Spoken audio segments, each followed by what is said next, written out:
Il est 22 heures et nous sommes le lundi 11 juillet. Mesdames et messieurs, bonsoir et bienvenue sur Télé Djibouti dans cette nouvelle édition de votre journal de 22 heures.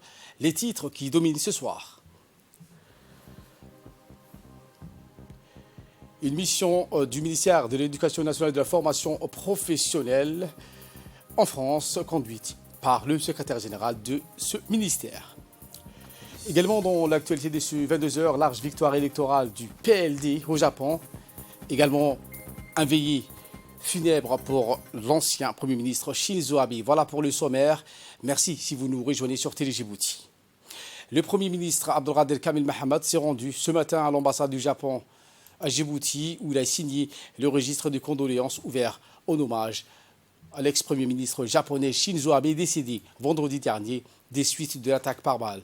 M. Abdelkader Kamil Mohamed a salué la mémoire de M. Abe, qui fut un homme d'État ayant contribué au développement de partenariats distingués de son pays avec la République de Djibouti.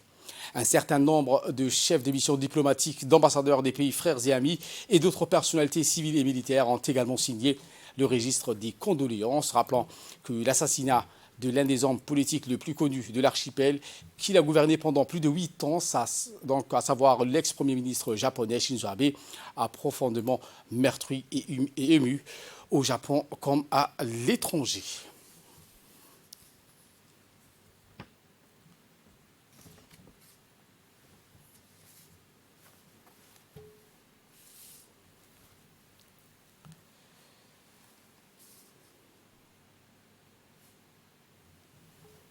Et voilà qui nous ramène de parler de ce brouillard, un brouillard qui a perturbé fortement le trafic aérien à l'aéroport d'Addis Abeba.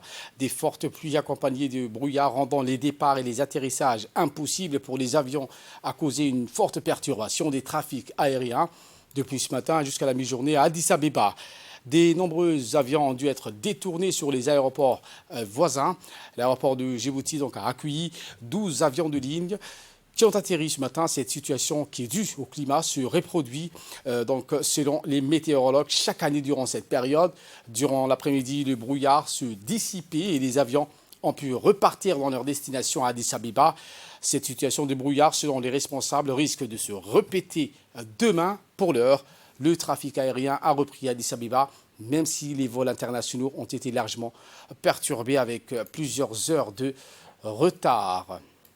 Sous la conduite de la députée Kaltoum Farah Saïd, la commission de la législation de l'administration générale et des droits humains a consacré une réunion qu'elle a tenue aujourd'hui, l'examen d'un projet de loi, le numéro 164 de l'année 2022 de la 8e législature, portant attribution, organisation et fonctionnement du ministère délégué chargé de l'économie numérique et de l'innovation. Cette assise a vu la participation de députés membres et non membres de la commission s'est déroulée en présence du ministre délégué chargé de l'économie numérique et de l'innovation, Mme Mariam Hamadou Ali, accompagnée de ses proches collaborateurs. À la suite du débat, la commission de la législation a approuvé la transmission en séance publique, le corpus examiné en y incluant au préalable des propositions d'amendement. Je vous le disais en titre, ce partenariat entre le ministère de l'Éducation et de la formation professionnelle djiboutien, le ministère français de l'Éducation nationale et de la jeunesse, 18 inspecteurs stagiaires djiboutiens issus des différents ordres d'enseignement ont suivi une formation statutaire en France dans 6 académies, à savoir Orléans-Tours, Limoges, Bordeaux, Poitiers, Rennes et Aix-Marseille. Également à l'Institut des hautes études de l'éducation et de la formation des inspecteurs depuis le mois d'avril dernier.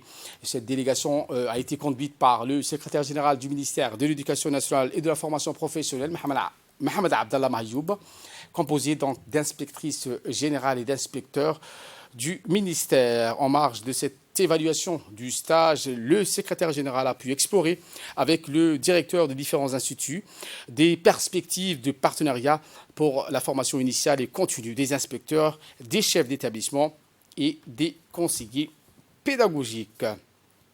Cette même délégation conduite par le secrétaire général du ministère de l'Éducation nationale et de la formation professionnelle, M. Mayoub, s'est également rendu dans une réunion en présence de l'ambassadeur de Djibouti en France, Ayed Moussaad Yahya, eh bien, les deux parties se sont félicitées des acquis de la formation des inspecteurs stagiaires et de l'efficacité du dispositif mis en place à distance depuis le mois de janvier et ont permis une optimisation des résultats.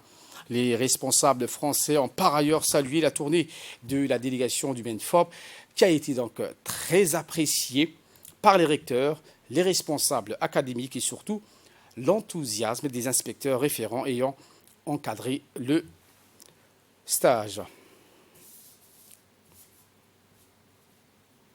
Social à présent avec ses activités caritatives, l'association dénommée Jeunes Communautaires d'Okar ont procédé à la distribution des habits de l'Aïd al-Adha à des orphelins et des familles démunies de la ville de l'Unity. C'était donc ce vendredi 8 juin au siège du conseil régional. Cette association dirigée par le président Mokhtar Ibrahim Guili a distribué près de 100 enfants de 5 à 15 ans, orphelins et démunis, à des habits pour la fête de l'Aïd al-Adha. Et c'est donc en participation avec les autorités locales telles que le préfet adjoint Fouad Aboubakar et le vice-président du conseil régional Ibrahim Gouro, rappelant que cette association avait un appui financier en partenariat avec un organisme. Même son de cloche donc dans les activités caritatives, cette fois-ci, l'association Karmakaran s'est rendue dans la localité de Dimoli, un village de la sous-préfecture de Yoboki dans la ville de l'Unité toujours. Comme d'habitude, cette association dirigée par le président Abdallah Moussa Othman a procédé cette fois-ci à la distribution des denrées alimentaires, en l'occurrence des riz et des dattes, aux familles démunies en cette période de l'Aïd al-Adha marquée par la hausse des prix des denrées alimentaires et la sécheresse qui sévit dans la région, notamment à Djibouti. Cette aide providentielle permettra donc aux familles de souffler un peu le temps que la situation revienne à la normale.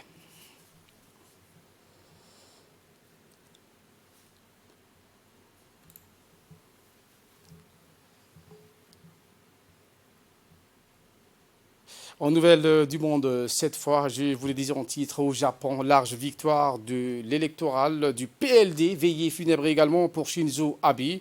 Les Japonais ont sans surprise accordé leur confiance à la coalition au pouvoir. Dimanche, lors des élections sénatoriales, un scrutin qui a été éclipsé par l'assassinat vendredi du Premier ministre, de l'ex-Premier ministre Shinzo Abe au cours d'un meeting électoral. Le parti libéral-démocrate PLD auquel appartenait Shinzo Abe et son allié du Komeito remporteraient entre 70 et 83 sièges sur le 125 à pourvoir. Voilà pour l'essentiel de ce 22h. Merci à vous de nous avoir suivis et très bonne suite de programme sur Télé Djibouti.